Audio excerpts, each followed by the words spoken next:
نکلنے کو کہتے ہیں. یعنی ہے تو مسلمان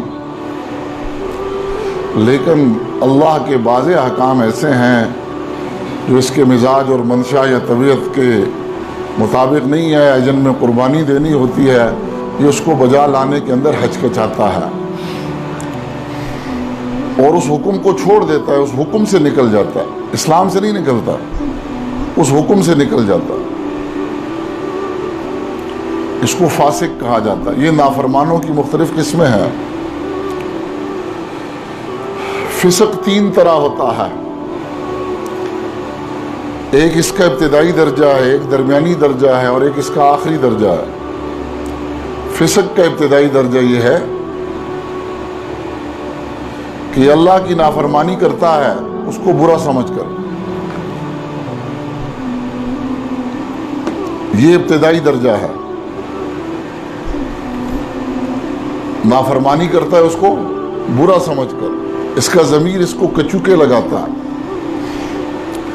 برائی کو برا سمجھ کر کرتا ہے. یہ ابتدائی درجہ ہے. اور جب یہ اپنا کسی کے پاس بیٹھ کر علاج کروا لے اور واپس ہو جائے تو فبہا، وگرنہ یہ آگے دوسرے درجے میں کنورٹ ہو جاتا ہے. اس کو انہماک کہتے ہیں. یہ فسق کا دوسرا درجہ. اس درجے میں پہنچ کر برائی کی برائی دل سے نکل جاتی ہے. اب یہ برائی کر رہا ہے، نافرمانی کر رہا ہے، لیکن اب برائی کی برائی دل سے نکل گئی ہے. اور ہوتے ہوتے پھر ایک تیسرے درجے میں پہنچ جاتا ہے. اور وہ تیسرا درجہ کیا ہے؟ اب اس کو برائی بلائی نظر آنا شروع ہو جاتی ہے. یہاں انا للہ و انا الیہ راجعون پڑھ لینا چاہیے. یہ سب سے بڑی مصیبت ہے کہ جب انسان کو برائی بلائی نظر آنا شروع ہو جائے اور بلائی برائی نظر آنا شروع ہو جائے.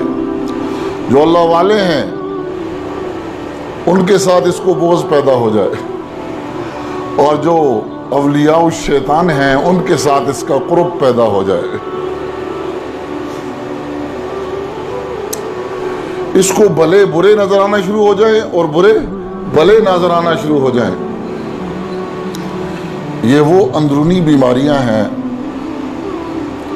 جن کا تدارک موت سے پہلے پہلے ضروری ہے. اللہ نہ کرے کہ اس حال میں موت آ جائے کہ دل ان بیماریوں کا شکار ہو. اس تیسرے درجے کو جہود کہا جاتا ہے. پہلا درجہ تغالی، دوسرا انہماک اور تیسرا جو ہے نا وہ جہود کہلاتا ہے. جب اس کو برائی بلائی نظر آنا شروع ہو جائے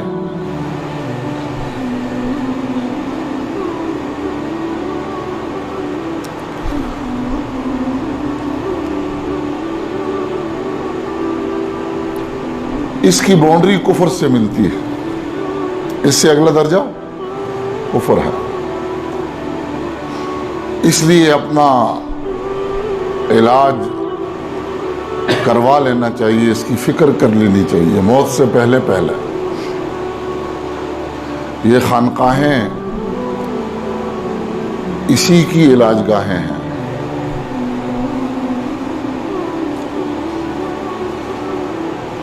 لیکن مصیبت وہ ہوتی ہے کہ جب بیمار اپنے کو بیمار بھی نہ سمجھے اس کا علاج کیسے ہوگا؟ جب بیمار اپنے کو بیمار ہی نہ سمجھے تو علاج کیسے ہوگا؟